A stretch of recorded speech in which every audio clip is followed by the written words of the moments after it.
Okay, so we're holding over here in Tehillim, Samech Ches, which is 68. And it's a very long Tehillim, so I think the tradition in this year is that when it's a short Tehillim, we go pasuk by pasuk, because we can finish everything in about 2 weeks. But when it's a very long Tehillim, this one is over 30 psukim, so we skip around a little bit to bring out the theme that we find in the actual Tehillim itself. So I'm going to skip around a little bit today. We're still not going to finish, I don't believe, today, but we'll be able to make some headway. And it is interesting that we are learning these messages that we're going to have right now, as Klal Yisrael finds itself, 68, as Klal Yisrael finds itself right now in a ceasefire in Eretz Yisrael, whatever exactly that means, what that will mean for Klal Yisrael, what it will mean for the war, and so on and so forth. But there are many messages today that will give us what to think about while the army is sitting on the sidelines and not fighting the battle right now, of how the battles of Klal Yisrael have always been fought, and how Be'ez Hashem they will continue to be fought for our benefit. So I'm starting over here on Pasuk Vav, which is 6, again in Samech Ches, which is 68.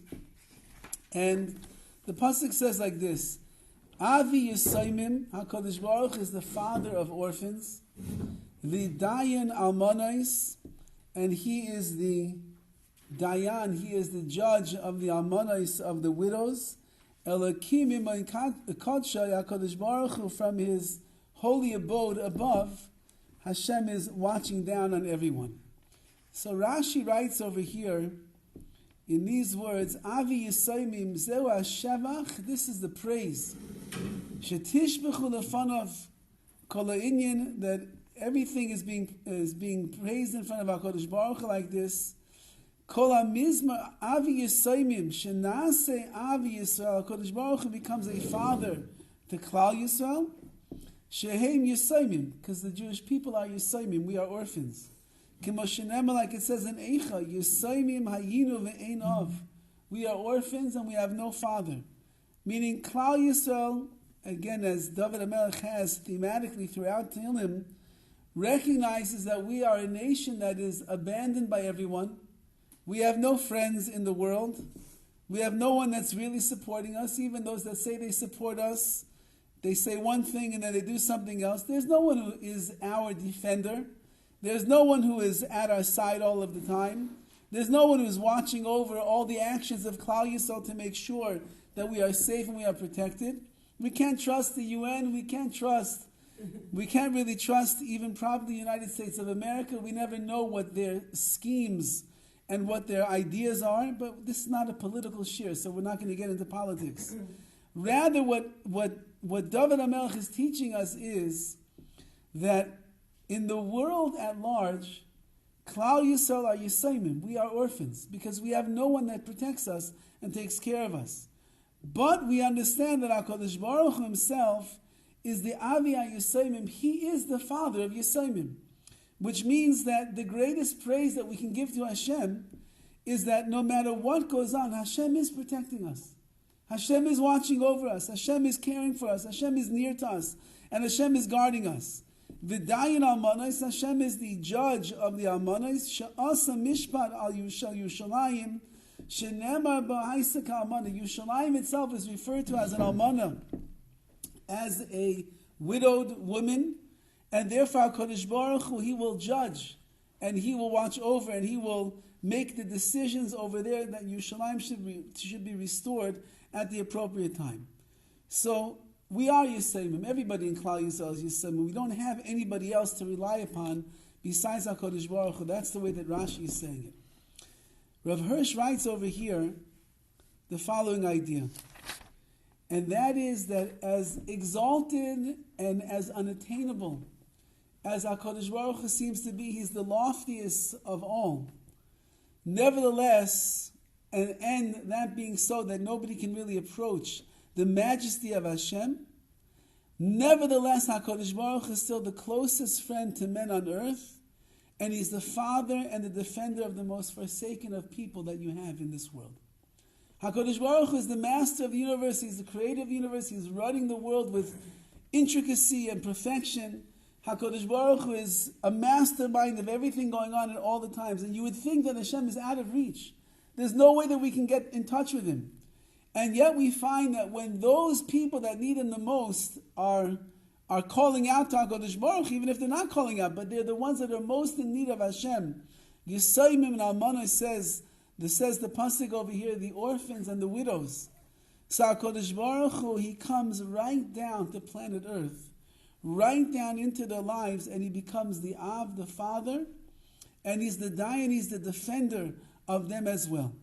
So as lofty and as big and as grand as HaKadosh Baruch Hu is, the greatest sign of His humility and how much He loves, as we're going to see the psukim that are coming up over here, is that HaKadosh Baruch Hu is right down in the trenches together with us.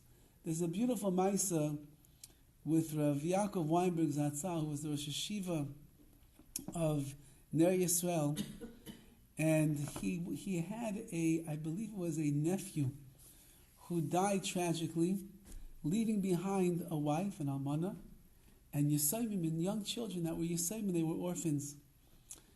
And he went to pay a shiva call to this family. Obviously, they were his mishpacha. He went to pay a shiva call to them, and the story that emerged from the shiva house was the following. He came to the house and he gave the almani, he gave her CHIZUK as much as he possibly could. The children were very young. And he knew that these children, what does a young child understand? But they're young, but they were old enough to have questions. And he went into their room with them, and he crawled into the bed with them, and he told them, you can ask me any question that you want to ask about your father, where he is, what happened, how it happened, why does Hashem do what He does? And he laid in the bed together with these young children, and for hours, and he answered their questions with such sensitivity and such warmth and such love that he was able to leave them after hours with a chizuk, with a strength and an understanding of the way that HaKadosh Baruch Hu runs the world in their minds, what they were able to comprehend and conceive. This is HaKadosh Baruch Hu, that's a midah of Hashem. You could be a great Rosh Hashiva. Rav Weinberg was a genius, genius. He could have conversations with the most intelligent Talmidei Chachamim in the entire world. He was recognized as a Gadol B'Yisrael, as one of the great people of our generation. So he could speak about the profundities and the complexities of the deepest sugis in Shas and the Rambam and the meaning of life. But he could come down into the bed of a yasim, of Yisayimim, of orphans, and he could tell them, ask me any question that you want. Whatever you need to know, whatever's bothering you, whatever's on your mind, whatever's on your heart. And he gave them that time, he gave that presence of mind that they needed. That's what we're saying about HaKadosh Baruch Hu. Hashem is orchestrating a gigantic world. There's 9 billion people that Hashem is taking care of all of the time. There's an earth that's rotating on its axis. There's a sun that's going around the moon and the moon around the sun, however it works. There's all these laws that are taking place all the time in the world of nature. HaKadosh Baruch Hu is running, history is on his fingertips. He's maneuvering every little detail to make sure that we're moving closer and closer and closer to Mashiach.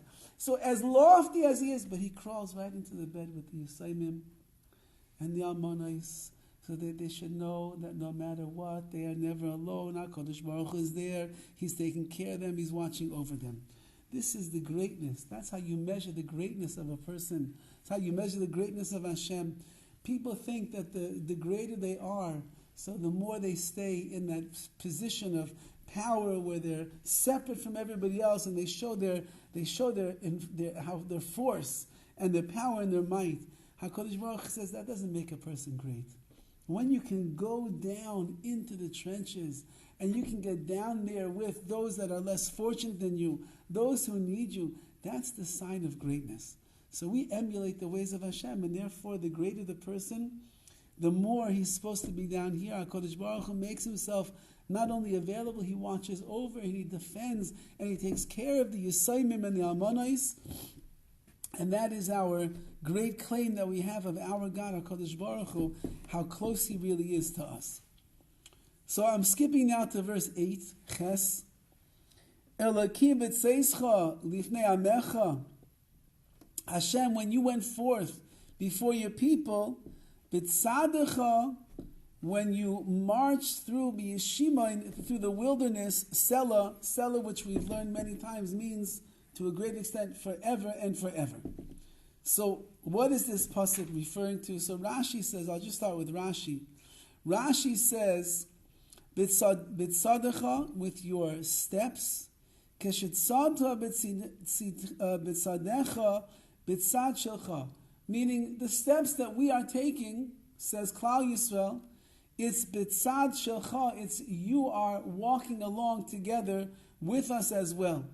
Selah forever. Shomer Yisani zed darchecha, over there. When Klal Yisrael was leaving Mitzrayim, this is referring to the Jewish people when we left Egypt, you revealed to us your way. La'olam, forever, l'kaitzara geula. Every time there would be a tsar, there would be a difficulty for Klal Yisrael.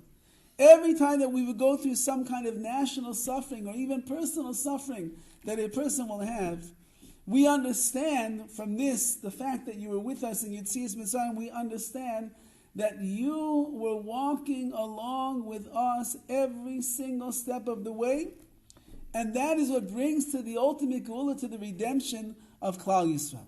So, although that we are in Galus, although that we are going through difficulties, although that we are struggling and challenged and suffering, but we realize that itself, that you are next to us, you are with us, you're walking together, you're holding our hand when we need it. And just like in Mitzrayim, that was what ultimately brought us to the geula, to the redemption. So whatever Klal Yisrael is going through is going to bring us to that redemption as well. Rav Hirsch writes over here the following idea, and I'll try to paraphrase as best as I can. Rav Hirsch writes that Yetzias Mitzrayim, this exodus of Egypt, was when HaKadosh Baruch Hu revealed Himself completely to the nation of Klal Yisrael, and that we became an Am, we became the nation that is one to Hashem. And the reason that we are this nation, as we're going to see in the up and coming verses, is because we will be the people that are going to abide by the law, by the Torah, and we are going to live in such a way when we are in private and we are in our public lives as well. Meaning, Klal Yisrael understood that when HaKadosh Baruch Hu was taking us out of Mitzrayim, we were leaving the avdus, the slavery, the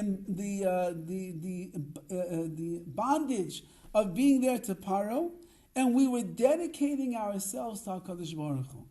And the dedication that we were making to Hashem is that no matter where we're going to be in life, whether we're going to be somewhere publicly that everybody can watch us and they can see us, or whether I'm going to be all by myself in my house, nobody knows what I'm doing, it's just me and the Rabbi Shalom. I made a decision because of the way that HaKadosh Baruch Hu took care of me, that I'm going to dedicate my life to Hashem. So HaKadosh Baruch Hu showed His might as He marched us through the desert, that we are His people. He took all of the responsibility for Klal Yisrael. And this is the important part which is going to keep coming up throughout, that when HaKadosh Baruch Hu made that monumental decision to rescue Klal Yisrael from Mitzrayim, and again, as we look at all the story of all the makkahs, the plagues and the miracles and the signs and the wonders and everything that HaKadosh Baruch Hu did for us on our behalf, what did we recognize at that moment? We recognized at that moment, through this experience that Hashem brought us through, of His loving care and His nearness to Klal Yisrael, that He's willing to bestow upon the most forsaken of men in the world. Klal Yisrael was forsaken at this time. We were in the Mem Tes Shari Tumah. We are on the 48th level of impurity. We had already forgotten. We were in Mitzrayim. We were being Oved Avodah Zarah. We were once again worshiping idols. We were assimilating. We were chasing after the lies of the Mitzrayim and the Egyptians. We were very far from what it meant to be the nation of Klal Yisrael. Nevertheless, HaKadosh Baruch Hu never abandoned us. And in the whole process of Yetzias Mitzrayim, of course, Klal Yisrael also redeeming themselves through our emunah in HaKadosh Baruch Hu and reuniting ourselves and reconnecting to Hashem. But HaKadosh Baruch Hu showed that He's willing to go down into the trenches of the lowest of the low to try to bring us back that we can be close to Him. He'll be near to us as long as we are going to make those efforts to be near to Him. Meaning, if Hashem gets near to a person and the person doesn't respond, so that HaKadosh Baruch Hu is not going to stay there forever. If HaKadosh Baruch Hu is like a husband and a wife, the wife is trying so hard. Since I'm speaking to the ladies, I'll make it the men's fault today.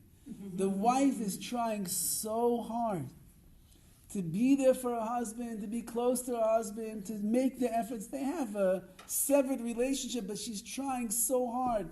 She makes him his favorite food. She dresses up nicely when he comes home. She decides she's not going to bicker and she's not going to yell and she's not going to yak away at him. She's going to be really, really nice. All the things that she knows her husband likes. And she tries it. And there's no response. The husband doesn't say a word. He doesn't say, thank you, how nice you look, the food is delicious, wow, it's so peaceful. He doesn't say a word. She tries it another day. And another day, and another day, and it goes on like a month like this. And every day she's trying even more. She puts on her better clothing and a nicer shade and more makeup, and she's even sweeter, she's even nicer, and the food is even more delicious. Everything she could possibly do to make her husband happy, and he doesn't say a word. He doesn't make a compliment, he doesn't acknowledge, he doesn't appreciate. How long is this woman going to make herself like a shmata to do such a thing? Not much longer than a month, not much. After that, that's it. Call in the RCC, get the get ready, because that's it. The guy doesn't understand what's going on. Says Rav Hirsch, HaKadosh Baruch Hu, He's willing to come right down to the severed relations that we have with Hashem. It's not always easy to maintain fidelity and to maintain closeness to HaKadosh Baruch Hu and to be honest and be sincere and be connected to Hashem. We live in a world where there's so many things pulling us in different directions. Nevertheless, HaKadosh Baruch Hu says, but the most important thing is that we should be close to each other. So I'll come down to you, just like you saw me come to Klal Yisrael in Mitzrayim, a forsaken nation. They were living a life of 49 levels of tumah, one more level of impurity, they would have been gone forever, like we see from the Haggadah. And yet I came to them, and they responded. And they began believing again, and they abandoned their ways of Avodah Zarah, and they started purifying themselves and coming close to Hashem. And therefore I was able to redeem them and bring them to the ultimate goal and take them out of Mitzrayim.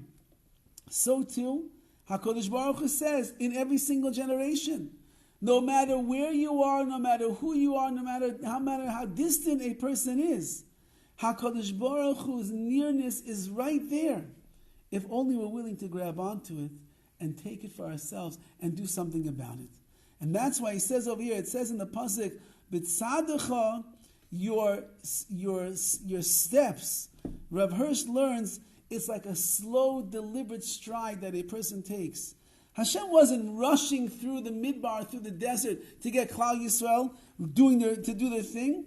Rather, He caused Klal Yisrael to stride through it slowly, deliberate measures, and with every step that Klal Yisrael took, they were able to sense that HaKadosh Baruch Hu was near to them. If you rush the whole experience, we're going to miss out on the closest to Hashem. It's like the kid comes home from a long day at school, his brain is fried out, he's been bullied around, he was yelled at by the Rebbe, he's hungry, he's starving, he's not feeling well. And the parents rushing, come on, let's see, after eat dinner, do homework, we have to go take a shower.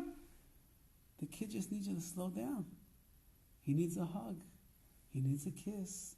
He needs you to look in his eyes. He needs to be able to vent. He needs to be able just to decompress after so many hours in the concrete walls of a school. He needs your attention and your love. We rush the kids. Come on. Why? Because we're in a rush. We have stuff we have to do. I gotta go. No, HaKadosh Baruch Hu didn't rush Klal Yisrael. Even though that the Geula happened b'chipazayim, It happened in an instant. That means when the initial redemption took place, it was like that. There's no time to waste. But once we left Mitzrayim, in a chipazon, in a flash, then everything was slowly and deliberately with HaKadosh Baruch Hu walking next to us so that we would be able to renew our relationship and realize Hashem is right here. And that's the way that HaKadosh Baruch Hu treats Klal Yisrael in all of the generations. I'm skipping now to verse 12, Yud Beis, and it says, Hashem yitain oimer, HaKadosh Baruch Hu gave his promise, Hamevasrais Tzava Rav, and HaKadosh Baruch Hu, he brought good tidings to a vast multitude. Says Rav Hirsch on this line over here, the following idea. That there in the midbar, in the wilderness, HaKadosh Baruch Hu demonstrated his greatness through his mighty acts. And what was the greatness that he showed? That even though, again, this idea, Hashem is exalted over the entire earth, and there you even saw it even the most. HaKadosh Baruch Hu, at the time of Yetzias Mitzrayim, and that includes the Makkos and everything leading up to it, he showed his absolute mastery over the universe. Every Makkah, every plague was HaKadosh Baruch Hu manipulating the laws of nature. He split the sea. He destroyed thousands and tens of thousands of Mitzrayim in all their entire land. Hundreds of millions. He destroyed them all. HaKadosh Baruch Hu is the warrior that's destroying everything. Nevertheless, with all of that, HaKadosh Baruch Hu remains, and he's still very near to everyone. And again, like he said, but it comes with a caveat, and that is only if the people, and let's Klal Yisrael, will not look at themselves as mighty and wise, but instead they will trust in Hashem, and they will give their full loyalty and obedience to Him. When Klal Yisrael will be humble, and Klal Yisrael will not say it's our might which won the battles in Mitzrayim, and that's why we're able to get out of there. And when it's Klal Yisrael saying it's you, HaKadosh Baruch Hu, you are the one who's the master of the universe, you are running everything, you are guiding everything, we recognize it's all you, Hashem, then HaKadosh Baruch Hu will be very near to us, and when Hashem is near, when He's in our midst, then we have the supreme and ultimate protection. If we think that it's all about us and our might and our powers and our prowess and our intelligence, so then HaKadosh Baruch Hu says, you don't really need me then. You do it all by yourself. What do you need me for?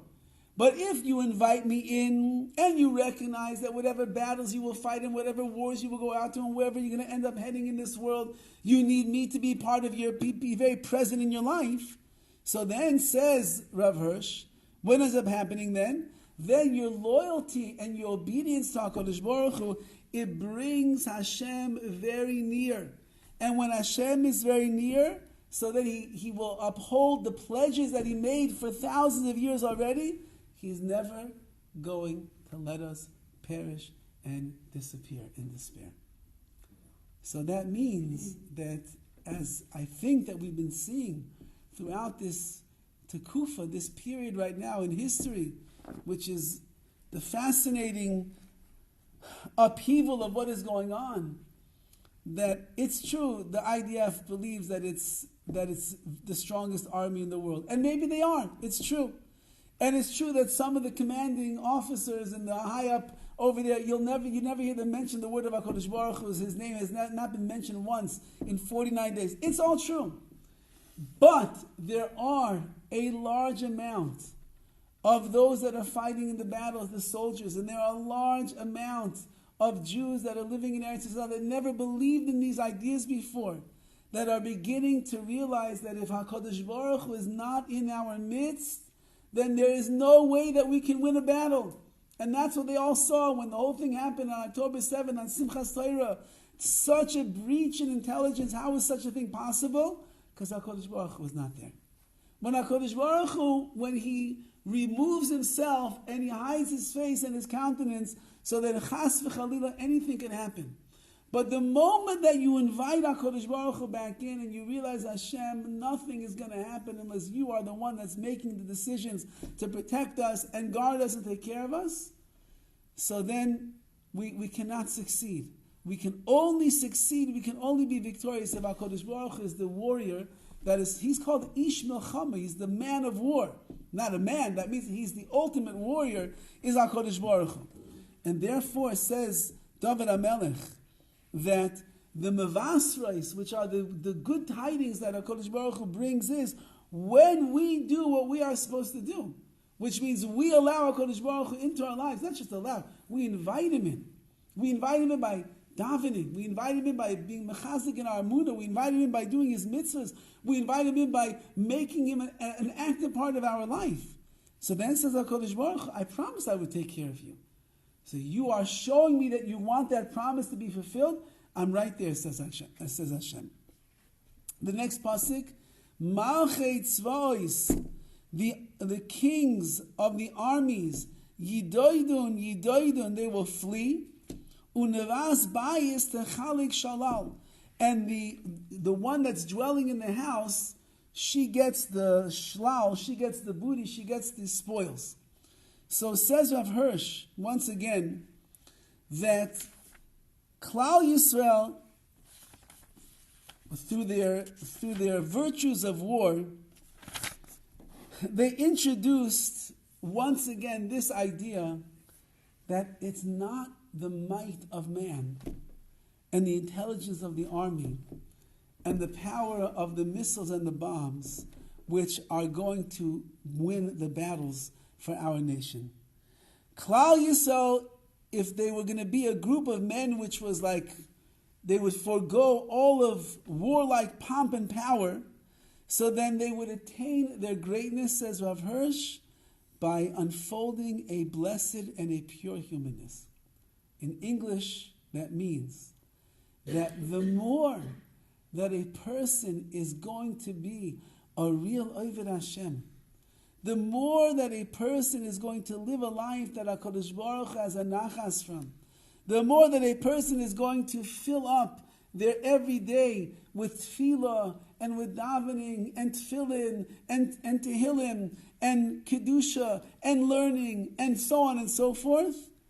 So then HaKadosh Baruch Hu says, you understand that it's not your might and it's not your power, it's me, HaKadosh Baruch Hu, that is running the world. And that's why it says over here that it's not the Malchei Tzvois, the kings of the armies, they run away. Because at a certain point, their power, it begins to decrease. But those that are dwelling in the house, what does it mean, the ones that are dwelling in the house? It means those that dwell quietly, those that dwell in the house of Hashem, those that keep fulfilling the dictates of HaKadosh Baruch Hu and His Torah and His mitzvahs, and they have the right virtues and so on and so forth, they are the ones that are going to emerge victoriously at the end of time, at the end of the battles that Hashem is fighting. Dovid HaMelech is talking. Dovid HaMelech was the greatest warrior of all time. And Dovid HaMelech could care less about training and care less about fighting and care less about how much intelligence and how much warfare that he had up his sleeve. Dovid HaMelech, we know, Chazal tell us, he would go out to battle with his sword. He would say, Hashem, I'm doing your ratzon. You take care of the war. And he would stick out his sword, and he would have hundreds falling by his sword. We're coming now to Hanukkah. Hanukkah is maybe the most miraculous of all victories. You have the Chashmonaim. You have 13 puny little Kohanim. As I used to have, I told you many times, I had a Rebbe in Yeshiva. He was a Kohen. He was a big, massive Talmud Chacham. He was not he didn't lift weights. He was a very skinny person. He used to be able to put his fingers all the way around his arm. That's how skinny his arms were. And he would tell us, he said, there were 13 guys like me who defeated the entire army of Yavin of the Greeks. He says, that's a miracle of massive proportions. Why were they zeichet to such a miracle? Because they defended the honor and the glory of Hashem and His Torah.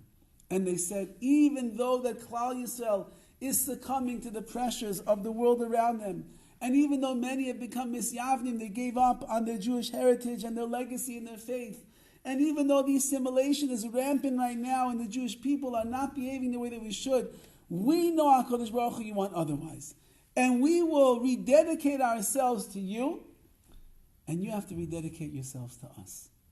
And therefore you have 13 Maccabees. We see, we use the word Maccabee, and then we start thinking about the shields and the no clothes with big muscles and the swords.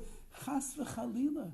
These were 13 tzaddikim, kadoshim v'taharim, talmidei chachamim, the greatest men of the generation in Torah and in Ruchnius. But they took the sword in hand because they said, this is what the time obligates us to do. And they went and they fought, and they won. Says HaKadosh Baruch Hu, is that a miracle? It's not really a miracle, says HaKadosh Baruch Hu, because if you do what you're supposed to do, I'll do what I'm supposed to do. I'm going to take care of the nation that stays close to me. I will protect, and I will defend, and I will guard, and I will win the battles of the nation that remains in the Nevei Bayis, in the house of Klal Yisrael, in the house of Hashem, doing what they're supposed to be doing. And your victory is all dependent upon that. So therefore, if you do, says HaKadosh Baruch Hu, I will do. And there's right now in Klal Yisrael, there's a ribui, there's a tremendous increasing of schuyos, of merits for Klal Yisrael. So many more mitzvahs are being done right now than were done before. We cannot lose sight of the fact of our own personal obligations. One of my Rabbi pointed out to me, everyone's getting very excited that the soldiers are putting on tzitzis, and the soldiers are putting on tefillin, and women that never lit candles are lighting candles, and they're being mafresh challah, and kids are trying to keep Shabbos, and it's remarkable, and it's amazing. But we cannot forget about our obligations as well. Meaning that even though, Baruch Hashem, you're keeping Shabbos, and you're eating kosher, and you're davening every day, all of that, that's amazing. But we all have to up our game as well in the eyes of Hashem. Because that's the ribu schuyas, that's the increasing of the merits that we need. So HaKadosh Baruch Hu says, you do your job, I'll do my job. You scratch my back, I'll scratch yours, says HaKadosh Baruch Hu. You bring me into your life, I'm right there. If I'm in your life, I'm a shield of protection. I will take care of you. I mentioned this story several weeks ago. These boys that were here, that were in the music festival, they said that there was a certain point while they were in this tent that was open on four sides where they could have gotten blown away, each and 70 people at a time. They started davening to Hashem Shir Amalais, and they felt a force field of protection all around them, and not one single bullet went their way. How do you explain that? That's what we're saying over here. We're saying over here, bring HaKadosh Baruch into the picture, and Hashem will take care of you. And that's the battle cry of Klal Yisrael. The battle cry of Klal Yisrael is that we have the best army, we're the strongest, we know it. No, that happens to be. That's the hishtadlus, that's the efforts that we make in this world to be able to defend ourselves against our enemies. But at the end of the day, if HaKadosh Baruch Hu is not there, then it's impossible that we should win. And that's what he says. The word nove, nevei, it means a quiet, pleasant dwelling place. Which means when we are a quiet, pleasant, humble nation who is doing the ratzon of Hashem, we're doing the will of HaKadosh Baruch Hu, we're not into fanfare and all the things. Very hard today with the very revealed world that we live in, where the soldiers themselves have these head cams and they're going into battles, and you're actually able to watch the battles that they were just fighting in Gaza, and you can see the bombings, and you can see the Iron Dome does all these things. It's hard not to believe in the might of man.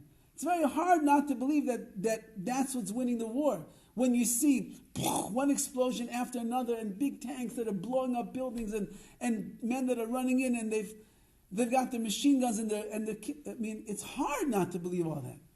But the pasuk is saying, but it's true. That's the shluchim in this world. That's the people have to do something in this world, but it's not going to work unless HaKadosh Baruch Hu lets it work.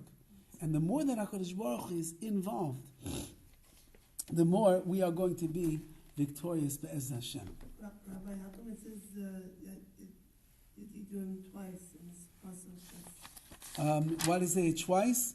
It would seem to be because when the kings of the armies realize what is going on, that Klal Yisrael is on the rampage and winning the war, they will flee as fast as they possibly can. See, Hamas doesn't understand that yet because there's so much world pressure on Klal Yisrael at this point. We're not doing everything according to what HaKadosh Baruch Hu wants. Somebody said, did the army ask, like one of the Gedolei Yisrael, what they should do? Did they go to Rav Dov Landau, who's today maybe recognized as from the Gedolei Adur, did they ask him, what should be the next plan of action? Should we do a ceasefire or not do a ceasefire? Big Shilas in Halacha. There's a very famous story about the Marami Rottenberg, who was the Gadol Adur of his time. We're going back maybe about 800 years. And he was kidnapped, taken hostage by the goyim of the town that he lived in.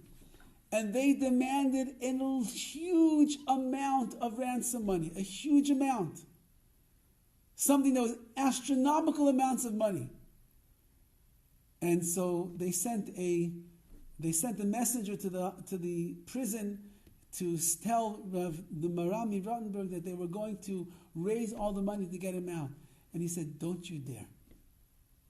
He said, if they will ransom me for that amount of money, then they will know that they can do it again to Klal Yisrael. And if they're going to get millions of dollars out of you for me, they're going to do it to somebody else as well. Don't you dare. And he refused. He refused to be released from the prison. He refused to let them take the money and get Klal Yisrael into a situation of trouble further. I don't want to get political, but I just would like to make one point over here that we should be aware of. And that's why they took children and women. Of course. Why? What did he say? Because people will save women and children. Oh, okay. Right. But all of you know that there was a soldier who was taken hostage many years ago, Gilad Shalit. Yes, yeah. And he was ransomed for 1,000 prisoners. Wow. 1,000 prisoners. Why we don't have the upper hand, I don't know why, but 1,000 prisoners. One of those prisoners that was released in that deal was a terrorist by the name of Sinwar, who is the mastermind behind this entire October 7th Simchas Torah massacre. So we don't know. We really don't know. Again, I don't want to be in the position of the government because they're getting a lot of pressure and you have a lot of families that are very sad, and I'm sure there must be some wonderful video footage of reunions and people crying and it all looks beautiful, I'm sure. But so many days of a ceasefire and a war, these people are vicious, they're terrorists, you don't know what they're regrouping and replanning and everything, and now the army's going to have to go back in after how many days and start blowing things up again and more world. It's wild what's going on. Says the pasuk over here in Tehillim, just go with Hashem. And if you go with Hashem, you're going to be victorious. Now, the army is not functioning with Hashem. They're functioning with the pressure of USA, Egypt, Qatar, or however you say it. What does that have to do with Torah? What does that have to do with HaKadosh Baruch Hu? If you want to make drastic decisions for Klal Yisrael, you've got to bring HaKadosh Baruch Hu into that decision-making process. So again, we're not political. We can't make. But we know that these are shilas in halacha. These are massive, massive questions in halacha. It would be interesting. I'm sure that there must be somewhere in Eretz Yisrael, and the Rabbanim are talking, and there's shirim that are going on to decide what would really be a halacha. What would be the right decision to make? But at the end of the day, it was made already, and we have to watch now carefully, because right now it's functionality with less of HaKadosh Baruch Hu and more of the world pressure. That's dangerous for Klal Yisrael.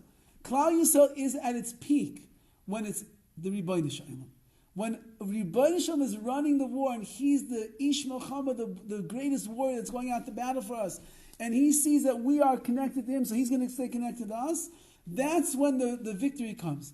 So we have to daven extra right now. We have to mamish put in more work in our mitzvahs and our tefillah and our learning and our chesed, because we now need more schuyos. Now we're more in danger. The less Hashem, the more danger we're in. So chas v'chalila, we need to make sure that we can counterbalance to the best of our abilities. I'm turning to verse 19. Says the pasuk over here, Alisa lamaroim. Hashem, you ascended high once again. Shavisa shevi, you conquered men. Lokachta matonois ba'adam, you took gifts from man. V'af soirim lishkain ka elokim. And even the soirim, which are the rebellious ones of either Klal Yisrael or of the world, they also might be able to dwell together with you. So this is a big lesson over here, especially the way the Rav Hirsch is going to say it, and that is the following. Remember, this Tehillim is talking at parts about Maimon Har Sinai, when Klal Yisrael received the Torah by Har Sinai. And he says, after you revealed yourself on Har Sinai, you ascended up to the heavens. You received matanos, you received gifts from man, which is what? What were the gifts that we gave to HaKadosh Baruch Hu by Har Sinai? Nasa v'nishma. We will do and we will hear. Which means that you can't really give HaKadosh Baruch Hu a gift. What do you get the God that has everything? What can you get him? You can only give of yourself. And when you give of yourself, when you give your Mesiras Nefesh, your sacrifice, you push yourself to new levels of your commitment in Avodas Hashem, that's a gift. Klal Yisrael standing by Sinai, and HaKadosh Baruch Hu says, you want the Torah? He said, Naseh v'nishma, we will do and we will hear. Which means we don't need to understand right now, HaKadosh Baruch Hu, we're all in. And they jumped in and they took the Torah. That says, Dovid HaMelech, that's a gift to HaKadosh Baruch Hu. And it's gifts, Naseh v'nishma, two things. We gave HaKadosh Baruch Hu gifts. And when we dedicate ourselves to serving HaKadosh Baruch Hu, that's the greatest gift that we can give. So, therefore, he writes over here, that's why we built the Mishkan, we built the Beis HaMikdash, all those things were so we'd have a place where we could constantly reaffirm the dedication that we have. We're serving you, HaKadosh Baruch Hu, with all of our might. Now, the Chiddush over here is the Af Seirim Lishkain Ka Elokim. Even those that are rebellious will have a chance to dwell together with Elokim. And that is that Hashem always leaves the door open for the most rebellious of people in Klal Yisrael. HaKadosh Baruch Hu always leaves, even if it's a slight opening, that if your eyes will open up and you will see what you need to do, you can open the door and you can get back in to your relation, to your place with HaKadosh Baruch Hu. And therefore he says, in the beginning of this Tehillim, we said over the following, that if Hashem would rise up with all of his might, then all of those that are opposing him, they would perish immediately. And then we said later on in the verses, Sarim Shachnenu Tzechicha, that the rebellious ones will remain barren, which means they'll have despair. There's no way they're going to get close to Hashem. But now we're saying like this, by introducing Klal Yisrael into the world, Hashem opened up even to the Sarim, even to the rebellious ones, the opportunity to return to him and attain salvation. Why? Because Klal Yisrael, at the time of Yetzias Mitzrayim, when we were in Egypt, as we said before, we were not the most obedient people in the world. As a matter of fact, Chazal call us the Oz Shebu'umais. We were the most headstrong, stubborn, mechutzif nation that there was in the world.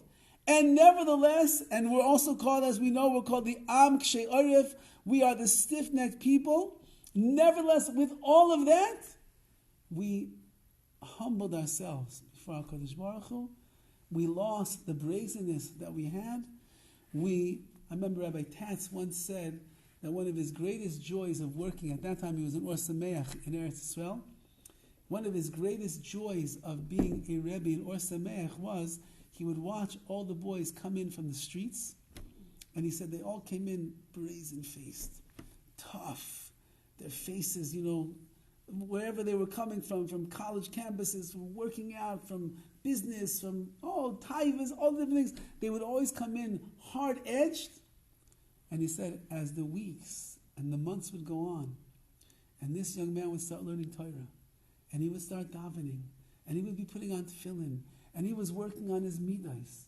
You would watch the face, he said, transform from a hard, rough type of a look to a tranquil, peaceful, holy face of reverence of Hashem. Because when you bring your neshama back to life, then the neshama can radiate from the face, and it's no longer just the physical demeanor that is there. Klal Yisrael was the most crude. They were the most stubborn, the most rude of nations that there were. But they began to accept HaKadosh Baruch Hu in their lives. They began to see HaKadosh Baruch Hu in their lives. And as a result of that, what ended up happening? So then they who were once Surim, they who were once the rebellious ones, they were embraced by Hashem. This means that any person in the world, no matter how rebellious they might be, if they'll just open their eyes and their mind and their hearts to HaKadosh Baruch Hu, and they will try to start coming back, HaKadosh Baruch Hu opens the door and He brings them right back in. That means that there's not a person in the world, basically, that has to remain disobedient his entire life. There's not let's just say for the Klal Yisrael, we're living right now 80% assimilation. Is that what the numbers are these days? 80% assimilation. That's very high numbers. 20% is not assimilated. So the numbers of religious Jews in the world is very, very small. What about the other 80%? That's 12 million of the Jews that are out there in the world. 12 million Jews can all come back to Hashem. We don't really believe it, because we just don't believe in the power of the neshama and the power of getting close. But that's what we're saying. There's no reason why all of Klal Yisrael could not come back to Hashem right now, if they would. And we're seeing waves of tshuva in Eretz Yisrael like never before. There's waves of tshuva in America right now like never before. There's so many Israelis that are here in America. They're called, when you go to Eretz Yisrael, you make aliyah, you go up. When you leave Eretz Yisrael, you come to America, it's called Yerida, you're going down. The Yordim, they're leaving the Holy Land, they're coming down to the Schmutz land of LA. So many of these Israelis, they have no shaykhs, no connection at all to anything to do with religion, nothing at all. But even them are starting to come to classes and shiurim, and they want to put on tefillin, and they want to be more religious. They want to do these things. I think I told you the story. We have this training seminar going on in the shul to beef up our security. Even though we believe in HaKadosh Baruch Hu so much, but we have to do our hishtadlus to beef up the security a little bit. The guy that's training the shul is a ex-IDF high-level position. Counterterrorism was his specialty, and he's been designing plans right now for shuls and schools and everything to try to help people be more aware of what is going on. He grew up as a religious Jew, and he now not religious at all. But he came to the shul several times, and everybody was so nice to him. And he saw there were nice, normal people, very non-judgmental. He came in, no yarmulke, didn't say a word. He's doing his thing. We didn't speak religion. We didn't speak with nothing. We just acted like a mensch towards this person. We were kind to him. Of course, you're in a shul, so obviously something about religion is going to be brought up. One of the guys invited him for a Shabbos. He went for Shabbos to one of the guys' homes.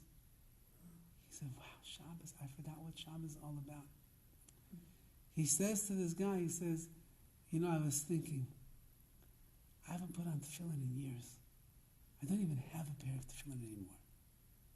Do you think it's possible to get me a pair of tefillin? I want to start wearing tefillin again. So this guy went around. He comes to me, he says, what are we going to do? I said, look, there's like 10 guys, core guys that are in this group that are being trained. He's doing it for free. Let's collect money from all the guys. We'll get him a pair of tefillin. So, B'hashgacha, about a month ago, an acquaintance that I have who travels between New York and LA, he sent me a text. He says, just want to let you know, if you need Sephardi tefillin for kiruv purposes, I can get an amazing pair for $775. So I texted the guy back. I said, this is Rabbi Horowitz. Did you mean to send a text? I said, I said, I'm so sorry. I didn't mean to. I'm sorry. I meant it for somebody else. No problem. So now I have a Sephardi guy who wants to wear tefillin, and we have to buy him a pair of tefillin. So I text this guy back, and I said, you remember that mistake that you sent me about a month ago? I said, it's not a mistake. I said, could I get a pair of those tefillin? He said, no problem. So we collected all the money. In the meantime, I had another pair of hashgacha. Somebody had a pair of Sephardi tefillin. They're really Ashkenazi. They found out the tefillin was Sephardi. So they upgraded.